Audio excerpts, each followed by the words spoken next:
On revient donc sur le Sénégal où, je le disais, 5 ans de prison ferme pour des fraudeurs au baccalauréat. Alors, docteur Iou, est-ce que on peut dire que la peine est sévère, c'est parce que c'est le bac? Non, c'est pas parce que c'est le bac, ça peut être le BPC ou le CEPD, mais toute fraude dans ce genre-là, parce que ça fout tout en l'air. Après, il faut que la sanction soit très rigide et que ça donne des exemples. Et que tous ceux qui sont impliqués dedans soient quand même... Il ne faut pas qu'on prenne quelques brebis galeux seulement et puis tout le reste, y compris les gens qui sont haut placés, on ne les inquiète pas. C'est ça qu'il faut éviter. Donc il faut que la sanction soit pour tout le monde et que ça soit exemplaire pour que demain, ça ne se renouvelle. Bon, c'est difficile, il faut surveiller ça toujours quand même. Donc là... 5 ans, 2 ans, ça dépend de ce qu'ils ont fait. Je crois qu'on a celui qui a monté peut-être tout le coup et peut avoir 5 ans ou 6 ans. Et puis, les gens qui sont les... Il y a eu aussi des relax. Il y a eu des relax. Un élève a été relaxé, des prévenus en détention préventive ont été libérés aussi. Ouais. Donc c'est à leur avocat de faire pour que la vérité éclate et qu'on les libère. Mais un examen aussi sérieux quand même que le bac, avec tout ce qui entoure cela en termes de sécurité, comment on en arrive à ces genres de fuites-là? Parce qu'on voit souvent dans les baccalauréats, nous tous on l'a passé ici, parfois c'est à peut-être 20 minutes du début que les épreuves arrivent. Donc, personne n'a vu cela en amont, on suppose en tout cas. C'est des hommes qui amènent les épreuves. C'est quelqu'un qui l'a mis dans l'enveloppe, n'est-ce pas, et soupli fermé. C'est quelqu'un qui a rédigé quand même le truc avant. Donc il y a tellement il y a quand même tellement de facilité que ces épreuves-là sortent et qui se retrouvent dans les mains des étudiants. C'est là où Toby évoquait quand même un aspect de la chose que nous ne devons pas oublier. Il y a également peut-être certains enseignants parce qu'ils sont dans le domaine, parce qu'ils ont quand même des acquaintances avec ceux qui sont quand même gérés, tout cela, peuvent quand même avec facilité avoir d'un collègue l'épreuve là peut-être pour son enfant. Et voilà, bon, l'enfant aussi qui a quand même des amis, et que bon, nous vivons ensemble, nous mourrons ensemble, il faudrait que nous partons ensemble. Donc l'enfant aussi peut glisser à l'autre, et puis bon, finalement ça se retrouve donc sur les réseaux, sur la place et surtout avec les réseaux sociaux actuellement, vous voyez, il suffit seulement que je balance ça de chez moi et puis bon, voilà, quand quelqu'un qui est peut-être en Azerbaïdjan peut déjà l'avoir. Donc même moi, c'est au niveau même donc des peines, parce que je me rends compte que le proviseur a eu 5 ans. 5 ans, oui. Et quelqu'un, c'est-à-dire 5 ans avec 500 000 francs d'amende. Et puis l'autre a eu 2 ans. Qui a eu 2 ans, 18 millions. Avec 18 millions, c'est là la contradiction. C'est là la contradiction. Voilà, c'est là on suppose que l'enseignant, peut-être il a le cerveau, mais l'enseignant qui a le cerveau et qui occupe de 5 ans de prison avec quelque chose de 2 millions, 5 millions. Et l'enseignant a 2 ans avec 18 millions. Voilà. 18 millions d'amende. Le proviseur, 5 ans avec 500 000 francs d'amende. Voilà, c'est là le proviseur est le chef de l'enseignant. Voilà. Donc le proviseur n'est pas pardonnable au même titre que l'enseignant. Qui est et voilà que l'enseignant se retrouve avec 18 millions et confiscation de ses biens. C'est ce que je t'explique. C'est-à-dire que par rapport au poste que tu occupes, les sanctions administratives ne conçoivent pas que tu puisses faire effectivement ces fautes-là. Donc, si le proviseur et l'enseignant ont commis les mêmes fautes, effectivement, la sanction ne peut pas être la même parce que le proviseur était censé être au-dessus de la mêlée et peut-être c'était à lui-même d'aider à retrouver ces enseignants fraudeurs. Mais maintenant que lui aussi il est dans le réseau, voilà. Maintenant, par rapport effectivement au coût des 18 millions, bon, on ne peut pas trop comprendre, mais voilà, c'est là que le monsieur serait peut-être le cerveau. Et voilà, et même voilà le cerveau qui a écopé de 2 ans de prison, alors que le proviseur a écopé de 5 ans. C'est là la contradiction. Il y a les 8 millions, les 18 millions. Oui, avec les 18 millions. C'est-à-dire que c'est le cerveau de... Peut-être que le proviseur n'a tout simplement pas été vigilant, c'est-à-dire qu'il n'est pas directement impliqué, mais la peine qu'on lui a appliquée... Non, s'il n'est pas directement impliqué, il ne peut pas écoper de 5 ans. Peut-être mais que 500 000 pour un proviseur a été établi. Oui, mais il a été établi quand même. La responsabilité il a donné sa caution. Mais on a supposé qu'en tant que chef d'établissement, il devait être ferme et ne pas accepter. Plus rigoureux que l'enseignant, parce que lui, en fait, il est le chef et il doit protéger effectivement les épreuves. Mais ce n'est pas les 18 millions seulement, on a confisqué tous ces biens au niveau de l'enseignement. C'est lourd. Et puis il faut voir l'échelle effectivement de la fraude. Combien d'élèves ont pu bénéficier de cela? Ce n'est pas tous les élèves. D'une trentaine, je crois. Il y a eu une quarantaine. Et certains ont été relâchés. Ça, c'est les chiffres officiels. Certains ont été relâchés. Dans un monde où les réseaux sociaux, notamment le WhatsApp, facilitent la communication, l'épreuve est vite partie d'ici et se retrouve ça dans veut tout dire, le pays. je suis élève, je peux ne pas être du réseau, mais je l'ai eu. Justement, je travaille tranquillement à la maison. Si vous faites l'expérience, vous publiez une phrase ici en moins de 10 minutes, il y a au moins 400 à 600 personnes qui reçoivent ça. Je me rappelle qu'en 2002, en ce qui concerne le BPC dont je parlais, il y a quand même la nuit, là, il y a quand même une vingtaine donc d'élèves qui se sont retrouvés, et quelque part que je ne vais pas donner leur nom, qui sont retrouvés, qui ont travaillé l'épreuve là la nuit. Parce que ils étaient là, mais je me dis, bon, vous avez les examens demain matin, oui, mais qu'est-ce que vous faites? On dit, on fait un groupe de travail. C'est le lendemain que j'ai su que, ils ont eu déjà l'épreuve de mathématiques qu'ils ont traité la nuit là. Heureusement que l'administration a su, on a annulé quand même l'épreuve et qu'ils ont repris le samedi. Oui, mais il ne faut pas perdre de vue aussi que ce n'est pas toutes les fois que les enfants se retrouvent pour traiter telle ou telle épreuve que ça veut dire que c'est en plein examen. Finalement, le lendemain, on a su que c'était ça. Finalement, c'est les élèves même qui vendent la mèche. Nous, on a déjà eu ça. Vous savez, il y a la maturité aussi de ces élèves. Ça rappelle aussi garder ses secrets. Le BPC dont vous parlez, 2 ans après, le probatoire technique a été annulé. Et puis, dans tout ça, vous voyez que le pouvoir n'a même pas pris des sanctions. C'est là où, parce qu'on l'aurait fait que peut-être que avec le BPC, que ça va décourager les certains. Il ne faut pas négliger aussi qu'il y a dans l'administration, il y a aussi les sanctions administratives d'abord. Ah oui, mais il faut les publier. Mais il faut les publier, Tommy. Comme le Sénégal l'a fait, il faut les dire ouvertement. Des fois, ce n'est pas publié. C'est comme dans l'armée, c'est comme. Non, l'armée c'est autre chose. Pour l'armée c'est autre chose. Il y a quand même Emmanuel qui évoquait la réforme même de l'éducation. Par exemple, vous avez en France, chaque président qui arrive opère des réformes de l'éducation. Emmanuel Macron est en train de le faire, mais en Afrique et dans nos pays, on n'a jamais ce genre de choses-là. On continue avec les vieux programmes de 75. Mais oui, parce qu'on ne fait pas beaucoup de recherches. On a beau dire, l'Africain est quand même paresseux. Comparativement non, je ne suis pas d'accord. Non, les Africains montrent de jour en jour. Aller au fond de... Quand un chef de département arrive en Europe, il revoit tout. Et s'il y a quelque chose à modifier ou à proposer de nouveau, il propose. Ici, on dort sur les tests, on dort sur... Alors, le programme que nous avons ici depuis l'école primaire, là, c'est depuis Mathusalem. Et on ne change pas, alors que les Français qui nous ont closés, ils changent tout le temps. Chaque président qui arrive change, chaque directeur d'enseignement qui... C'est nos mêmes livres que nous utilisons, qui continuent. Et ils se moquent de nous, d'ailleurs. Et ils se moquent de nous. Et ce qui se passe, c'est qu'on a plein de diplômés. Oui. Donc on ne sait pas quoi en faire. Si vous prenez le nombre de gens qui ont des BTS, on a plein et il n'y a même pas de boulot. Parce qu'on n'a pas adapté les diplômes. Il faudrait tous les cadres de l'enseignement, ce n'est pas seulement une personne, ce n'est pas le ministre, c'est tous les profs doivent régulièrement faire leur mea culpa pour voir qu'est-ce qu'on peut faire.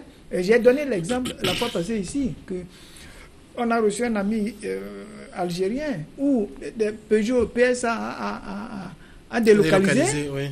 Mais il a vu ici, il n'y a aucune société comme ça qui peut délocaliser à Lomé parce qu'on a besoin de 1000, par exemple, jeunes qui savent faire être tourneurs, mécaniciens de haut niveau. Maintenant, si vous avez une panne de voiture, si la voiture est neuve, avec la nouvelle technologie, nos mécaniciens n'arrivent pas à toucher. Parce qu'ils n'ont pas suivi l'évolution. Donc, il faut tout revoir, il faut tout revoir. Oui, mais je pense que quand on forme un gouvernement, le ministre a une feuille de route, mais le ministre doit faire des propositions. parce que le chef de l'État ne va pas tout faire. Mais la réforme de l'éducation, par exemple, en France, c'était une promesse de campagne. Oui, bien sûr. Donc, ici, ça ne gêne pas que la proposition vienne du ministre vers son président. La proposition peut venir également du président vers le gouvernement. Mais je pense qu'on ne peut pas attendre... Même des enseignants. Même des enseignants, il y a des syndicats qui peuvent faire des propositions au ministre. Je crois qu'on attend des fois que tout nous vienne de l'instruction du chef de l'État et on n'avance pas. Parce que je ne vois pas que des ministres ne soient pas, excusez-moi, ne fassent pas des propositions. Et vous savez, en France, il y a beaucoup de ministres qui gardent leur nom sur des projets, voilà, sur des même lois. Des lois. Mais ici, bon, combien de ministres ont gardé non, il y a la loi Bojora. On peut les compter.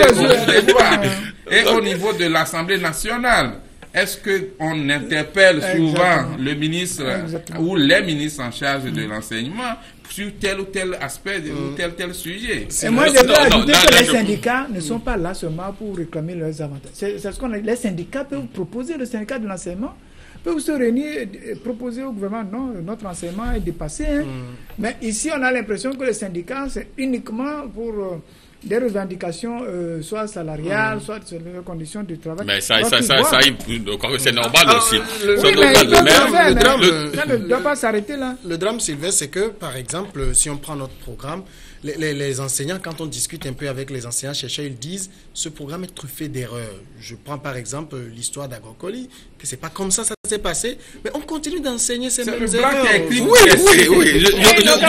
Justement, je crois que à un moment donné, il faudrait quand même qu'on arrête avec ce programme-là, parce que entre-temps, on a dit qu'il y ait Samori Touré, qu'il y ait Gréanzin, le roi Agrocoli, les femmes américaines, l'agriculture sud-africaine, allemande et tout. Nous avons quand même tellement bûché les villes de l'Allemagne que même nous n'arrivons même pas à savoir ces villes-là. Quand on te dit aller départ les enfants, on me dit ça sort d'où. Donc voilà, donc c'est pourquoi je dis que localiser Palimé, c'est pourquoi il est capable de vous localiser Washington. Voilà, c'est pourquoi je vous dis qu'à un moment donné, il faudrait quand même qu'on puisse avoir quand même revoir tout le système éducatif et autres. Mais bon, je crois que pour revenir à votre question, je crois que lorsque vous êtes aussi dans un pays où il n'y a pas aussi tellement d'ouverture et tout, je crois que ça a aussi des emprises, ça a aussi des emprises parce que les syndicats ont tellement proposé au gouvernement qui n'ont pas fait, ils ont tellement proposé des choses qu'à un moment donné aussi ils sont lassés. Ils sont lassés parce que je me rappelle que... Mais ouverture par rapport à quoi? Parce qu'il y a quand je parle d'ouverture, on sait que ouverture politique et tout ce que nous savons.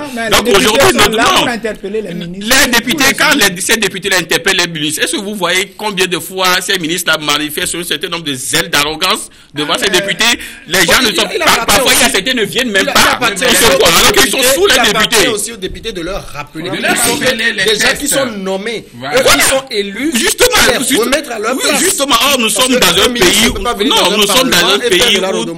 tout, c'est comme si nous sommes tout tombés à la ramasse. Lorsque ces ministres viennent au Parlement, ils se comportent en conquérant. Normalement, ces députés-là doivent quand même les descendre. Parce qu'ils sont nommés.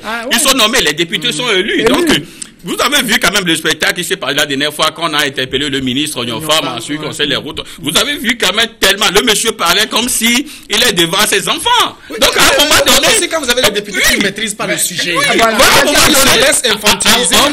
un moment donné, même le chef de l'État devait quand même taper du poing sur la table. Monsieur, vous devez quand même répondre et correctement de votre département. Vous devez une plainte de l'Assemblée, justement. Si l'Assemblée ne se plaît pas au chef de l'État ou au chef du gouvernement, écoutez, lorsqu'on convoque un ministre qui est, le ministre est là, mais qui dit qu'il est en voyage, le Premier ministre ne dit rien, le président de la République ne dit rien, je vous dis. Le ministre, ancien ministre, Emmanuel, Sylvestre, quand un ministre est interpellé, il a 5 jours pour répondre. Et sa réponse est publique. Et s'il ne le fait pas, il y a l'Assemblée nationale, il y a des ministres qui passent 2 heures au Bénin. Des fois 3 heures. Quand ils sortent là-bas, ils sont en même au Sénégal, vous voyez.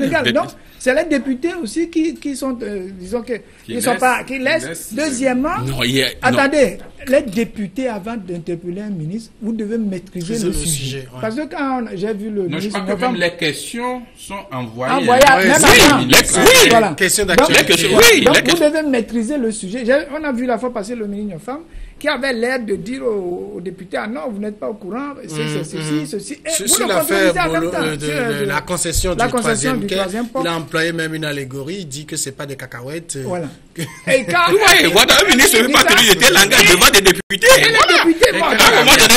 est la réaction des députés? Justement, c'est au niveau de la coloration même de l'Assemblée nationale qui fait que on se rappelle quand même dans ce pays. Même si un ministre a expliqué aux députés qu'un tir de sommation a atterri dans le ventre d'un enfant. Voilà. Alors, si les députés connaissaient au moins, je sais pas, la balistique ou quoi, ils pouvaient savoir ce qu'il leur dit. Non, ils sont pas obligés. Ils sont pas obligés. Ils sont pas obligés. Comment est-ce qu'on peut me dire qu'on a tiré en l'air et que la balle a tué un enfant? Là, je ne suis pas obligé donc d'être un génie.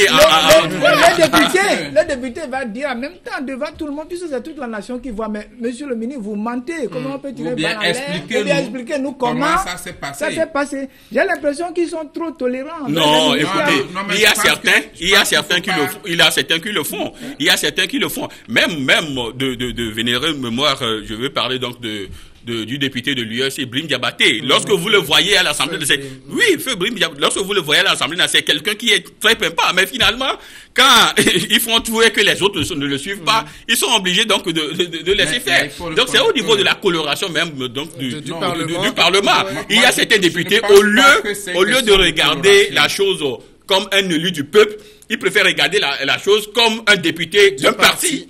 C'est là le problème, c'est là tout le drame. Un député est un député du peuple, c'est un élu du peuple, quelle que soit la coloration politique. Et en étant à l'Assemblée nationale, il devrait défendre les intérêts du peuple. Bon, je sais que... Ils le font pas. Non, il faut être honnête. Certains, par discipline du parti, n'arrivent pas à dire certaines choses. Mais si tu les prends en aparté, ils vont bien te parler de ce qui Non, Emmanuel, je suis pas d'accord avec toi. Parce que lorsque tu me dis qu'un élu du peuple devrait le faire, et là tu viens me parler de discipline d'un parti, là il y a contradiction. Parce que il ne devrait pas tenir compte de la coloration politique. Normalement, mais de la réalité, c'est autre chose que nous voyons. Pour terminer, ce n'est pas seulement les partis de l'opposition qui doivent interpeller le ministre, les partis du pouvoir aussi. Oui. Le sujet, s'il ne maîtrise pas. Mais combien l'ont-ils fait, docteur? Combien l'ont-ils fait depuis qu'ils sont là? Ils devraient le faire. Donc il faut leur dire. Permet de rappeler que l'Assemblée nationale, composée en majorité du RPT, avait évincé un premier ministre dans ce pays, Eugène Adoboli. On s'en souvient. On sait ce qui s'est passé plus tard. Donc ça veut dire que les députés, s'ils veulent, ils peuvent prendre la liberté d'interpeller les ministres, de leur poser des questions et d'avoir des réponses pour le peuple. D'accord, je rappelle que c'est le sujet du bac qui nous a amené jusque-là. Alors on passe maintenant au Cameroun. Paul Biya veut briguer un 7e mandat, 85 ans, 35 ans au pouvoir, et Dr Iou, visiblement, il n'est pas encore rassasié du pouvoir. Quelqu'un dit qu'on ne se rassasie jamais du pouvoir parce que c'est un virus, et quand le virus, c'est comme la politique. Quand les gens nous voient, ils disent, mais pourquoi vous faites toujours la politique? Mais je leur explique, je dis, mon grand-père a été politicien, le grand chef Iou. Il allait au 14 juillet en France, et puis il a mis le virus sur ses enfants, nos grands-pères, nos pères, et puis nous. Et nos épouses disent, mais pourquoi tu te mets toujours de la politique? Je lui dis, c'est un virus. Je n'arrive pas à arrêter. Bon, alors Paul Biya, la manière dont il est arrivé au pouvoir, tout le monde le sait. Comment il gouverne son pays, tout le monde le sait. Vous savez que des fois... Un président quasi absent. Des fois, il passe 3 mois en dehors du pays. Et on a cité ici le cas d'un ministre qu'il a nommé, qu'il n'a jamais vu. Le ministre ne l'a jamais vu. Ça, il a nommé pendant des mois. Ils n'ont jamais eu de conseil des ministres. Pour que ce ministre y participe. Le conseil des ministres, c'est un événement. C'est un événement. Et il vient de temps en temps. C'est le premier ministre qui gère tout. Donc, je crois que il va dans son village rester 2 mois ou en Suisse ou je ne sais pas quoi. C'est surtout en Suisse. C'est surtout il en reste Suisse. la moitié de l'année en Suisse. Il était là-bas quand il y a eu un grave accident dans son pays. Voilà. Et il est descendu de l'aéroport. On l'a accueilli à l'aéroport. Il est venu donc.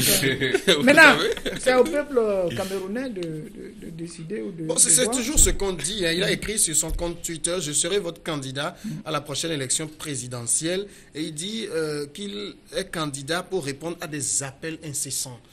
De qui? Samuel, vous savez. Samuel, vous savez. De qui? Moi, Du peuple. moi j'ai toujours dit que si le ridicule tuait, il n'y aura plus de place au séjour des morts. Vous voyez. Donc, je ne sais pas, les vieux clichés, aujourd'hui, on a horreur des vieux clichés. Le monsieur est là depuis 1982.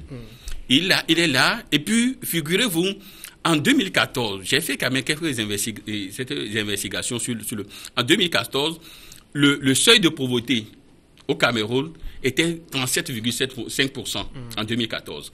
En 2016, c'est 40%. Ça veut dire que la population qui vit sous le seuil de pauvreté. Et là, lorsque vous voyez, c'est au niveau du nord où il y a encore tellement de misère. De problème. Aujourd'hui, vous verrez qu'il y a quand même ces brides-là de séparatistes. Qui viennent déjà au nord. Donc, il y a tellement de misère dans ce pays, si bien qu'un président qui va faire un 7e mandat, ou qui a déjà fait 6 mandats, n'est pas arrivé à redresser la pente. Et là, c'est le même président qui nous dit aujourd'hui que des appels incessants de qui? Toi qui passes tout le temps, hein, donc, sur l'année, tu passes la moitié de l'année en Suisse. Donc, vous voyez, c'est un autre Bouteflika que vous voulez... Il se dit quand même conscient des défis que nous devons ensemble relever. Quels sont ces défis? Je vous dis que ce sont des langages diplomatiques. Je vous dis que le vieux est finissant. Ça, il faut le dire. Le vieux est finissant. C'est vrai, en 85. Oui, le vieux est finissant. est-ce que vous voyez comment est-ce que en Algérie, Bouteflika qui est dans un fauteuil roulant et qui se dit président d'un pays. Vous voyez-vous? Et c'est la même chose que le vieux Mugabe voulait faire. Et à un moment donné, on lui a quand même aidé à aller se reposer. Je vous dis, je me rappelle même que Paul Biya était en Suisse où il y avait des rumeurs de coup d'État qui circulaient dans son pays. Il était obligé de rentrer rapidement. Donc aujourd'hui, je vous dis que la manière dont le monsieur veut procéder, on ne risque pas d'avoir peut-être Zimbabwe 2. Oui, c'est probable. Est-ce que Paul Biya gouverne le Cameroun? Vous savez, Paul Biya, j'ai comme l'impression qu'il veut devenir le roi du Cameroun. De l'empereur. Je crois que c'est simple, il faut changer la constitution du pays pour l'ériger en roi ou en empereur. Sauf que dans un monde de 2018, je ne vois pas les citoyens de quel pays vont accepter que l'Afrique retombe encore dans ses travers. Aujourd'hui, la question qu'on pourrait se poser, il ne faut pas se tromper. Au Cameroun, que je connais un peu aussi, il y a des gens aujourd'hui qui vous le disent, ben, il n'a qu'à rester là. Peut-être qu'ils sont minoritaires, peut-être qu'ils sont payés, mais il y en a qui le disent quand même. Oui, pas plus que ce soir, je suivais nos confrères de la Voix d'Amérique qui ont fait des interviews à certains citoyens camerounais qui disaient qu'on préfère celui qu'on connaît, il n'a qu'à rester là que ces apprentis politiciens qui veulent venir.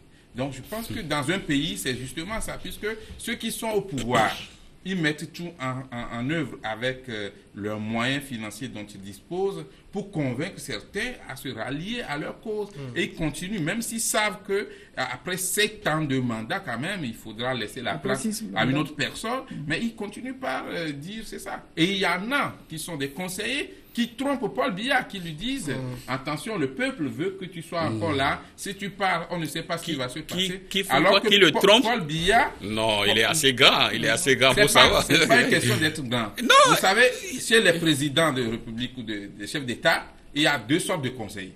Les conseillers qui ne sont pas aimés parce qu'ils disent la vérité, et les conseillers qui veulent continuer par avoir de bonnes grâces du président qui le caresse dans le sens des poils. Et le président le sait.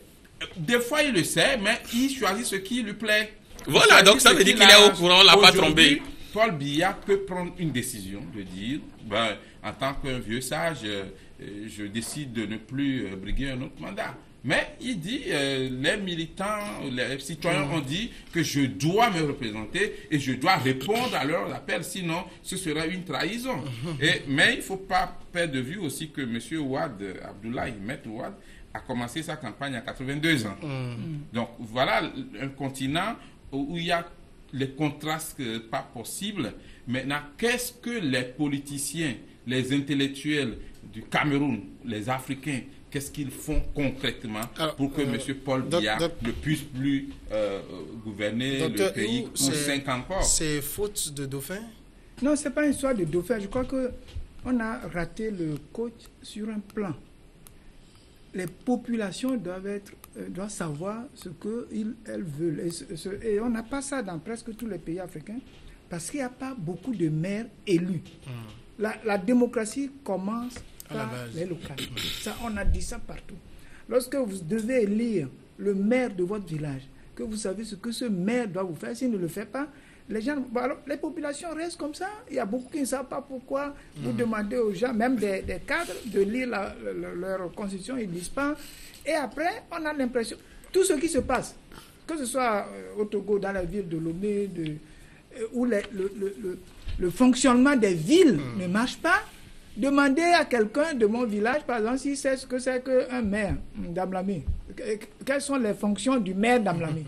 Il ne sait pas. Et c'est là, il faut qu'on arrive. Et ça, c'est le rôle quand même des partis politiques. Mais au-delà de ça, il y a le pouvoir qui distribue souvent les moyens financiers aux gens au dernier moment pour les pousser à dire des choses. On va marquer la pause et puis on va revenir après la pause. Monsieur.